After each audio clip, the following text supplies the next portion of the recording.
This movie starts with Edmond Dantès, a humble and honest sailor aboard a French merchant ship. Life is looking good for him. His career is on the rise, and he's just been promoted to captain by his employer, thanks to his integrity and loyalty. He's also madly in love with his beautiful fiancée, Mercedes, and the two are planning to marry soon. Everything seems perfect, but envy festers among those around him. Danglars, the ship's purser, covets Edmond's new captaincy. Fernand, Edmond's supposed friend, is in love with Mercedes and wishes to have her for himself. Together, they concoct a scheme with the help of Villefort, a powerful prosecutor with his own dark motives.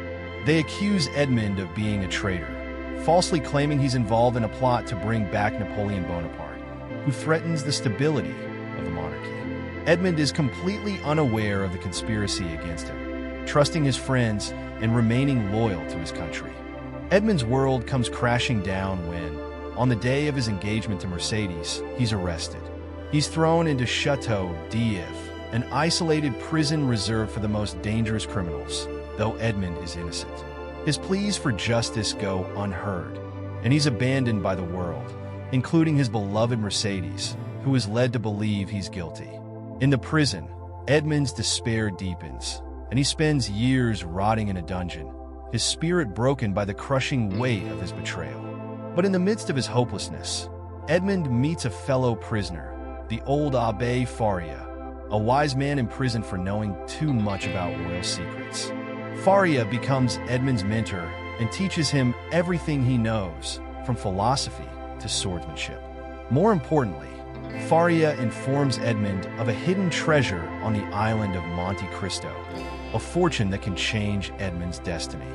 After years of careful planning and learning from Faria, Edmond seizes an opportunity to escape. Following Faria's death, Edmond manages to flee Chateau d'If in a daring escape. He washes up on the shores of a nearby island, weak but free at last. His thoughts of despair and helplessness have now been replaced by a burning desire for revenge. Edmond recovers and uses the knowledge Faria gave him to find the hidden treasure. With the vast fortune at his disposal, Edmond transforms himself into a new identity, the Count of Monte Cristo. This new persona is wealthy, mysterious, and full of power. Armed with his fortune and a carefully crafted plan, Edmond sets out to exact revenge on those who betrayed him. He returns to Paris, a completely changed man, unrecognizable to those who once knew him. His former friends, enemies, and even Mercedes have no idea that the charismatic and powerful Count is the same Edmond they betrayed. Edmond's plot for revenge begins to unfold, targeting each of the men responsible for his suffering. First is Danglars, who is now a wealthy banker, but his greed remains his downfall. Edmond manipulates the financial markets and causes Danglars to lose his vast fortune, stripping him of the wealth he betrayed Edmond for. Next is Fernand, who has married Mercedes and gained a powerful position through lies and deceit. Edmond exposes Fernand's dark past and war crimes, destroying his reputation. Fernand is left in disgrace, and Mercedes, realizing the truth of her husband's treachery, is devastated. Meanwhile, Edmond faces the personal struggle of rekindled feelings for Mercedes, who still loves him, though he is torn between his desire for revenge and the remnants of his former self. Villefort, the prosecutor who sealed Edmond's fate, is also targeted. Edmond exposes Villefort's corrupt dealings and secret crimes, ultimately leading to the unraveling of his career and personal life.